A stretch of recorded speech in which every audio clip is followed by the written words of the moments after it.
Imagine a scheme. I mean, just picture this. It allegedly orchestrates fake accidents, prescribes surgeries people don't need, and rakes in millions. And all of this, according to a civil complaint anyway, happens under the cover of, legitimate workers' comp and personal injury claims. Right, we're talking about a pretty complex operation here. It supposedly involves everything from construction sites all the way to courtrooms. It really seems far-reaching. So today, we're going to take a deep dive into this massive alleged fraud. It's all detailed in a civil action filed in the U.S. District Court for the Eastern District of New York. That's right. And the plaintiffs, the ones bringing the case, are a reinsurer. That's Roosevelt Road Re, Ltd. Think of them as insurance for insurance companies, basically. Right. They cover the really big losses. Exactly. And also an insurance program manager, Tradesman Program Managers, LLC.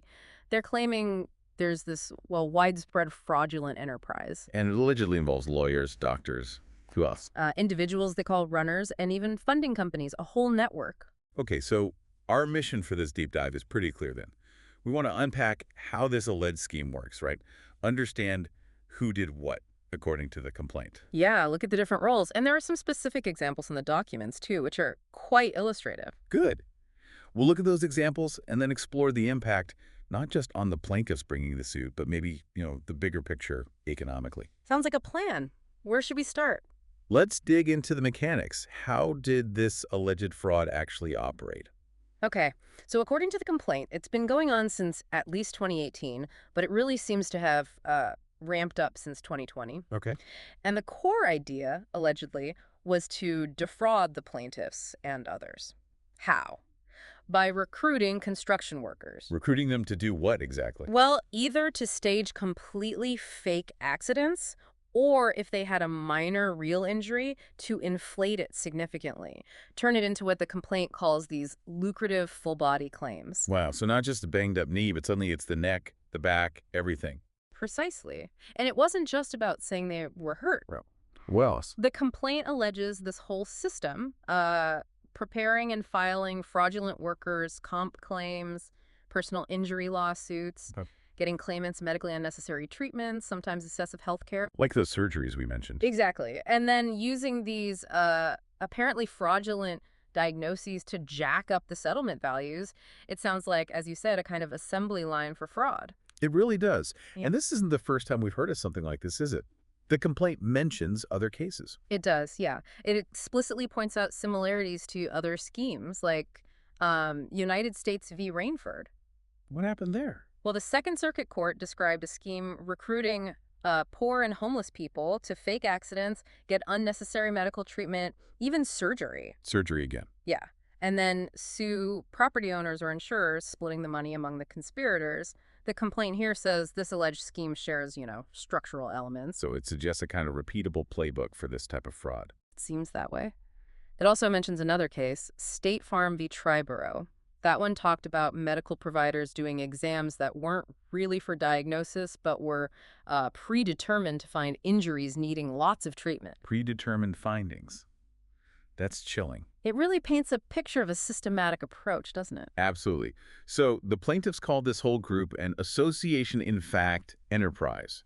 What does that mean in simple terms? It's basically legal language for saying this group of people and companies, they weren't just acting randomly. They were allegedly working together like a coordinated team for a common goal, making money through these alleged fraudulent activity. Okay, got it. So like any operation, it needs people playing different parts. Yeah. Let's talk about the alleged players here, starting with these runners. Who were they? Right, the recruiters. The complaint calls them John Doe Knows 125, meaning they haven't necessarily identified all of them by name yet. Their job, allegedly, was crucial. They reportedly went out and found the claimants, mostly construction workers, to stage or, exaggerate accidents across New York. And how did they convince people to do this? Well, the complaint alleges they told claimants they'd get workers' comp pay for not working, plus extra cash from these things called litigation funding loans. Litigation funding loans. We'll come back to those. We should. And here's a key part. They allegedly promised more money if the claimants agreed to have surgeries or go through extensive rehab. So there was a direct incentive to get more invasive, potentially unnecessary treatment. That's the allegation. Benefits would keep flowing as long as they followed this predetermined treatment protocol. Claimants were supposedly even told what injuries to fake or claim. Wow, and the runners got a cut. Allegedly, yes. Yeah. A piece of the proceeds from those high-interest loans. And the complaint even suggests some money might have gone to organized crime elements involved in illegal immigration. It hints at a much darker network. That's disturbing. Okay. So the runners bring in the claimants. Who's next in the chain? The lawyers. Yes, what the complaint calls the alleged legal hub, the Schwitzer defendants, that's the law firm, William Schwitzer and Associates, PC, William Schwitzer himself, and another partner or employee, Giovanni John Merlino. And their alleged role? Central, according to the plaintiffs. They supposedly directed the runners, represented the claimants in their lawsuits and workers' comp cases, and allegedly filed fraudulent documents with the courts and the workers' comp board. And there was that statement from a former employee, right? That seemed pretty damning. Extremely revealing, if true. This person allegedly stated in writing that staff were, and I quote, encouraged to attend IME and doctor appointments with clients. Why? To keep an eye on them. Apparently to persuade the patients to stick with the firm or perhaps even influence the interactions.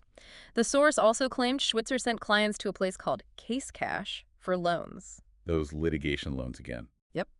And that paralegals and runners were used to sign people up, sometimes right at hospitals or accident scenes, even offering Uber rides to appointments, allegedly. So really proactive recruitment. Seemingly so. The allegation is the firm targeted cases likely to yield big settlements and even offered cash up front, like $5,000 for one person just to switch lawyers. And they used OSHA training courses, too. How did that work? The complaint mentions Spanish-language OSHA courses. Through sponsorships and ads, they allegedly use these as another way to find and groom immigrant claimants for the scheme. Okay, so you have the runners, the lawyers. What about the medical side, the doctors and clinics? Ah, yes. The medical provider defendants. This is a big group covering lots of specialties: radiology, physical therapy, pain management, orthopedics, chiropractors, acupuncture, neurology. You name it. A whole ecosystem. Pretty much. They're accused of being gatekeeper clinics, basically funneling patients into that predetermined treatment protocol we talked about. And many of them were in the same building. That's right. 410 Ditmas Avenue in Brooklyn pops up repeatedly. Brooklyn Medical Practice, Big Apple Pain Management, North Shore Family Chiropractic, Unicorn Acupuncture, Advanced Orthopedics, all allegedly operating from the same address. Which suggests coordination, not just coincidence. That's certainly what the plaintiffs imply. The specific allegations against them include things like routinely ordering unnecessary diagnostic tests, like MRIs of multiple body parts, even if not indicated initially. Okay. And then generating reports that allegedly routinely deviate from the claimant's conditions as set forth by the imaging studies themselves. So the report might say one thing, but the actual MRI scan shows something different or nothing acute. That's the claim. They allegedly used these doctored or misleading reports, maybe ignoring findings of just old degenerative conditions, not acute injuries from an accident, to justify months and months of physical therapy, chiro, acupuncture. Passive. Mostly passive, yeah. Which were then allegedly presented as failed conservative treatment to justify the need for expensive surgeries. Even if active therapy wasn't properly tried or wasn't needed. Well, that leads to another point. New York law has rules about who can own medical corporations. Licensed professionals have to own and control them. The complaint alleges misrepresentation about who really owned or controlled some of these medical entities. Interesting. And what about those treatment guidelines you mentioned, the MTGs? Right. The New York Workers' Comp Medical Treatment Guidelines. They're pretty specific. They require active therapy prior to injections or any other invasive procedures. Active, meaning the patient participates, exercises, etc. Exactly. Not just passive stuff like heat packs or basic massage, which this scheme allegedly relied on heavily. The guidelines also say spinal injection should only come after initial conservative treatments have been tried. But this scheme allegedly fast-tracked people to injections and surgery. That's the allegation. Diverting claimants to mostly passive, excessive treatment to build a case for lucrative procedures, essentially bypassing the mandatory guidelines. And they tried to hide connections between providers. It seems so. The complaint mentions some providers using different company names like McCulloch Ortho billing as NYS&J, or Pain Physicians billing via LR Med and BL Pain. The plaintiffs claim this was partly to hide, quote, circles of self-referrals. So one doctor in the network refers to another doctor in the same network, potentially benefiting financially without it being obvious. That's the idea. The complaint even cites a partner from a group called Total Ortho, allegedly confirming that a defendant from Brooklyn Med was actually an undisclosed partner in Total Ortho, directly profiting from the referrals between them. Wow, okay. That's quite a web on the medical side. What about the money, the financiers? The funding defendants, identified as XYZ Corporation Gnomes 125, similar to the John Doe runners. And their role was these litigation loans. Precisely. Providing high-interest loans to the claimants, supposedly secured against the money they expected to get from their settlements. But where did most of that loan money actually go? Well, according to the complaint, the claimants themselves only got just enough money so that they are content to stay with Schwitzer defendants until the settlement proceeds can be obtained. So just enough to keep them on the hook. That's the allegation. The bulk of the loan money was then allegedly redistributed back to the other players in the scheme. The runners, the medical providers, the lawyers. So it's like a closed loop, Yeah. financing the operation and keeping everyone invested while the claimant gets just a trickle. That appears to be the core allegation regarding the funding. It keeps the claimant dependent and ensures the alleged enterprise members get paid up front, regardless of the final outcome sometimes. Okay, this is incredibly complex. To really make it concrete, let's look at those specific case examples you mentioned from the complaint. They apparently illustrate this alleged pattern. They do. The complaint uses them to show alleged racketeering activity, using mail and wire fraud. Let's take claimant A. Okay, what happened with claimant A? Initially reported pretty minor injuries, left shoulder, lower leg, was in and out of the ER in less than 2 hours, just told to take over-the-counter pain meds. Sounds pretty minor. Right. But despite that, the medical provider defendants allegedly referred him for imaging of his hands, neck, back, other areas not initially hurt. A radiology place, Kolb Radiology, then reportedly found an ACL tear and neck injuries not seen initially. Huh. And then? Then came multiple surgeries, a cervical discectomy that's neck surgery, plus right ankle and wrist surgeries, all allegedly unnecessary, not related to the minor initial incident, and despite the ER clearing him to return to work. And the paperwork submitted supported these surgeries? Allegedly, yes, but the plaintiffs claim those documents from the Schwitzer firm and the medical providers were false, misrepresenting the injuries and the need for treatment compared to the initial ER report. Okay, that's one example. What about claimant B? Claimant B allegedly slipped on ice and tripped over a garbage bag. Working alone, no witnesses. Okay. ER findings. Again, ER records apparently showed no acute problems, minor injuries, just needing over-the-counter meds. But he was then allegedly falsely diagnosed with injuries to his head, neck, back, shoulder, and knee. A full body claim, like you said. Seems like it. He then reportedly got tons of physical therapy, hundreds of acupuncture and cupping sessions, get this, for 2 years, 3 times a week, supposedly with no relief claimed. 2 years. Yes.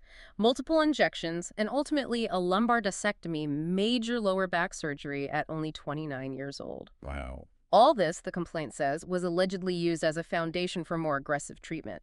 And the treatment supposedly continued into 2023, even though independent medical examiners had said he reached maximum medical improvement way back in November 2022. So treatment continued long after outside doctors thought it should have stopped. That's the allegation. Now, claimant C, this one's interesting, allegedly hurt when a form fell on him at work. A form, like a piece of paper, or a construction form. Unclear initially, but he declined medical help, kept working for hours. 3 coworkers said he seemed okay and even laughed about it. Okay. His first ER visit found only an unrelated issue, an undescended testicle, and diagnosed a concussion, told him to return to work.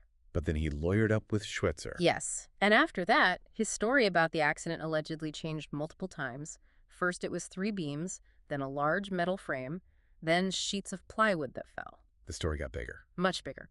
And then came the alleged excessive PT and unnecessary surgeries. Right knee surgery, supposedly refusing standard conservative treatment first, left shoulder surgery, and a neck fusion surgery, anterior cervical decompression fusion. Okay, a lot of surgery. But here's a detail the complaint highlights. A right shoulder surgery was apparently done just 4 weeks after the neck fusion. Is it that unusual? The complaint calls it contraindicated, because the minimum healing time for the neck bone fusion is supposedly 8 to 12 weeks. Doing shoulder surgery so soon could compromise the neck healing. That raises serious questions about the medical judgment, or lack thereof, right? Yeah. How could that proceed? That's a central question the complaint raises. It defies standard medical guidelines, especially given the minor initial reports. Finally, claimant D What's the story here? allegedly fell from a ladder, but the reported height of the fall was all over the place, sometimes 2 feet, sometimes 10, 15 feet, even 50 feet in one account. 50 feet, that's a huge difference. Massive inconsistency. And again, the initial ER evaluation showed minimal injury. No neck or back pain reported then, normal CT scans. But I suspect that changed. You suspect correctly. Within months, he allegedly had chiropractic, PT, acupuncture, multiple neck injections, cervical epidural steroids, and then 2 major spinal surgeries, a neck fusion, ACDF, and a lower back surgery, lumbar laminectomy. Despite no initial neck or back pain reported at the ER. Exactly. And the complaint notes claimant D was reportedly getting relief from the conservative treatments, yet injections were recommended right away and surgery after only about 3 months of this alleged conservative care. So the pattern seems pretty clear across these cases. It really does. Minor or no acute injury initially, immediate referral into this specific network. Changing stories about the accident, then aggressive, often premature, or seemingly unnecessary medical interventions, especially surgeries. Backed up by allegedly fraudulent documents. That's the alleged pattern in a nutshell. It points, the plaintiffs argue, to a systematic operation, a factory for inflated claims, as you put it earlier. So let's talk about the impact. The financial costs must have been enormous, especially for the plaintiffs. Staggering is the word used. Roosevelt, the reinsurer, remember, they're on the hook for the big losses that the primary insurance carrier would otherwise pay. So they feel the pain directly when claims get huge. Directly and significantly. And the numbers cited in the complaint are just eye-popping. Roosevelt's general liability claim adjustment expenses, the cost of handling these claims allegedly went from $14 million in 2018 to over $142 million in 2022. Wait, from $14 million to $142 million in 4 years? Yes. That's a 914% increase. 914%. That's astronomical. Especially if weren't actual construction injuries going down in New York City then. Exactly. That's what makes it so stark. The complaint points out that during that same period, NYC construction workplace injuries dropped by 27%, and workplace incidents overall fell 37%. So fewer actual accidents, fewer injuries, but claim costs exploding by over 900% for this one reinsurer. The math just doesn't work without something else driving those costs, which the plaintiffs allege is this massive fraud scheme. And what about Tradesman, the program manager? How were they affected? They allegedly had to hire more staff just to deal with the volume of these suspect claims. They suffered from artificially inflated loss ratios, which is bad for business. Makes them look unprofitable or risky to the insurers they work for. Right, and it allegedly threatened their ability to even earn commissions. So it hit their bottom line and their operational capacity. It's not just about paying out claims, it's about the viability of these insurance-related businesses in that market. Which leads to the broader economic picture. What do the complaints say about that? It paints a pretty grim picture for New York. It highlights that insurance costs there are allegedly higher than any other state. Specifically for construction, insurance is reportedly 12.5% of project costs in New York. 12.5%, that sounds really high. How does that compare? Well, compare it to nearby states like Connecticut, Jersey, Pennsylvania there, it's apparently around 2.5%. Wow, 5 times higher in New York. A huge difference. And these claims involving neck or back surgery, which seems central to this alleged scheme, they average settlements of $2 million to $3 million, sometimes more. That significantly drives up the overall costs. And the consequence? Insurers leaving the state. That's what the complaint alleges. Numerous insurance carriers have simply stopped writing workers' comp or general liability policies in New York because of this kind of alleged fraud. Which has to hurt the construction industry, right? Makes projects more expensive, maybe harder to get insured at all. Absolutely. It potentially trickles down to higher costs for everyone, slows development, and makes the whole environment riskier financially. It sounds like this was hard to detect, though. Why was that? The complaint argues the scheme was specifically designed to fly under the radar to get around the usual checks and balances. Things like patient privacy protections under HIPAA, attorney-client privilege. These shields, while important, can allegedly be exploited to hide coordination. Plus, New York law apparently provides some insulation regarding the disclosure of litigation financing arrangements. Ah, those funding companies again. So it's hard to connect all the dots. That's the claim. These protections made it tough to see the whole picture of the alleged coordinated effort. Is anything being done about this type of activity? Legislatively. There is, actually. The complaint mentions a bill currently pending in the New York legislature. It aims to make staging a construction accident and helping someone do it a Class E felony. So trying to add some real teeth to the penalties. Exactly. It shows this is being recognized as a serious, widespread problem that needs addressing at the state level. Looking back at everything we've discussed, what really stands out is the alleged teamwork, isn't it? Lawyers, doctors, financiers, recruiters, all supposedly working together. That's the core of the enterprise allegation. This alleged coordination across different professional groups to create a system that exploits individuals, claimants, and insurers on, well, potentially a massive scale. And those financial numbers, that 914% increase contrasted with falling injury rates.